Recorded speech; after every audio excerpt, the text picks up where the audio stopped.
کسی بھی عورت کے لیے بیوہ ہو جانے کا دکھ سب سے بڑا دکھ ہوتا ہے، خاص طور پر وہ عورت جس نے جوانی کی دہلیز پر قدم رکھا ہو، جو اپنے مستقبل کو خوابوں اور وعدوں کے ساتھ سجانے میں مصروف ہو، اور پھر یہ سب خواب اور وعدے ایک ضرب سے ٹوٹ جائیں تو زندگی بکھر کر ریزہ ریزہ ہو جاتی ہے۔ اس دکھ کو اداکاراؤں نے بھی برداشت کیا۔ آج کی اس ویڈیو میں ہم ذکر کریں گے ان اداکاراؤں کا جو عین جوانی میں بیوہ ہو گئیں۔ نمبر 1، راجا تو میں نے کلیوں چھڑ کے کتنے چلا گیا سے تیرے میں پیور دیتا ہے تانا بیان گیا سے روپی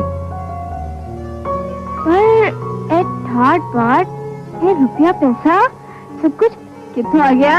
اے سب جادو دا کمال ہے۔ ماضی کی انتہائی خوبصورت اداکارہ روبی نیازی، جنہیں اسکرین پر دیکھتے ہی نظریں رک جاتی تھیں اور دھڑکنیں تھم جاتی تھیں۔ روبی نیازی خوبصورتی کے ساتھ ساتھ اداکاری میں بھی کسی سے کم نہ تھیں۔ یہی وجہ ہے کہ اس دور میں ریما اور روبی نیازی کے درمیان سخت مقابلہ دیکھنے کو ملتا تھا۔ روبی نیازی نے اپنے کیریئر کا آغاز بطور ماڈل کیا اور پھر وہ اداکاری کی جانب مائل ہو گئیں۔ تھیٹر میں کام کرنے کے ساتھ ساتھ وہ فلموں میں بھی جلوہ گر ہوئیں۔ روبی نیازی نے عمر شریف، شان جیسے بڑے ناموں کے ساتھ کام کیا اور خوب پہچان بنائی۔ اس خوبصورت نئے نقوش والی ہیروئن کے خواب بہت اونچے تھے جسے وہ پورا کرنے کی تگ و دو میں تھیں، مگر اس دوران محبت کا جال اس کے پاؤں میں ایسا پھنسا کہ یہ آزاد پنچھی قید ہو کر رہ گیا۔ کہتے ہیں کہ محبت اندھی ہوتی ہے اور ایسا ہی کچھ روبی کے ساتھ ہوا۔ انہیں جس شخص سے محبت ہوئی وہ مبینہ طور پر بدمعاش تھا اور اس کے معاشرے میں اچھے تعلقات نہیں تھے، جس کی وجہ سے وہ آئے روز خبروں کی زینت بنا رہتا۔ نہ جانے اس کی کون سی ایسی ادا تھی جو روبی نیازی کے دل کو بھا گئی اور وہ ان کی دلہن بننے پر تیار ہو گئی۔ اس شادی پر ان کے گھر اور دوستوں نے انہیں بتھیرا سمجھایا کہ وہ اس شادی سے پیچھے ہٹ جائیں، مگر روبی نیازی نے اپنا فیصلہ بدلنے سے صاف انکار کر دیا اور پھر وقت نے دیکھا کہ کس طرح انڈسٹری کی نرم و نازک کلی ایک سفاک بدمعاش کے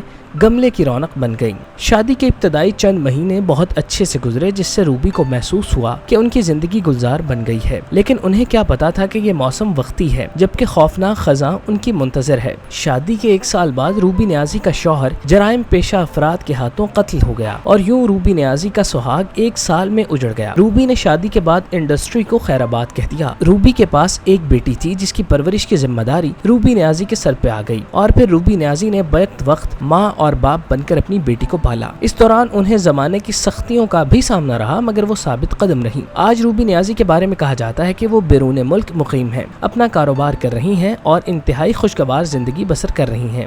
اچانک مجھ پر اتنا پیار کیوں آ گیا جناب کو؟ ایس پی صاحب نے ایسی بات بتائی کہ اگر میں قبر میں بھی ہوتا تو سیدھا کفن پھاڑ کر تمہارے گھر پہنچ جاتا۔ کیا بات بتائی انہوں نے؟ یہی کہ تم مجھ سے سچا پیار کرتے۔ نمبر 2، محبت کے دم سے یہ دنیا ہنسی ہے، محبت نہیں ہے تو کچھ بھی نہیں ہے، محبت کے دم سے۔ بڑی بڑی نیلگوں آنکھوں سے ڈھیر کر دینے والی ماضی کی سپر سٹار نیلو بیگم ان اداکاراؤں میں سے ایک ہیں جنہوں نے جب تک انڈسٹری میں کام کیا سوائے عروج کے اور کچھ نہ دیکھا۔ یہی وجہ ہے کہ آج بھی ان کی فلمیں دیکھنے سے تعلق رکھتی ہیں۔ زرقہ جیسی لازوال فلموں سے امر ہونے والی نیلو بیگم اداکاری کے ساتھ ساتھ رقص میں بھی کوئی ثانی نہیں رکھتی۔ ان پر فلمائے جانے والا ہر رقص نگینے کی طرح فٹ بیٹھتا ہے۔ نیلو بیگم نے اپنے کیریئر اور جوانی کے عروج پر معروف ڈائریکٹر و رائٹر ریاض شاہد کے ساتھ شادی کی، جس سے ان کے 3 بچے پیدا ہوئے۔ اس شادی کے چند سال بعد ہی ریاض شاہد بیماری کے باعث انتقال کر گئے اور نیلو بیگم کو بھرپور جوانی اور 3 بچوں کی کفالت اور پرورش کی ذمہ داری دے دی گئی۔ نیلو شادی کے بعد انڈسٹری کو خیر آباد کہہ چکی تھی، چنانچہ اپنے بچوں کو پالنے کے لیے انہوں نے دوبارہ سے انڈسٹری میں قدم رکھا۔ یہ ان کی خوش قسمتی تھی کہ معیاری کام کرنے کی وجہ سے انہیں بھرپور ویلکم کیا گیا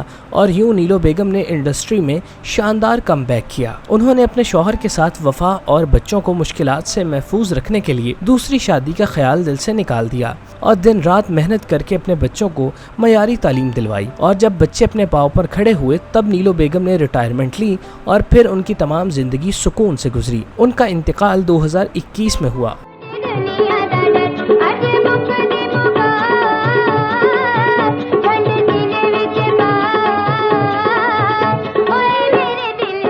نمبر 3،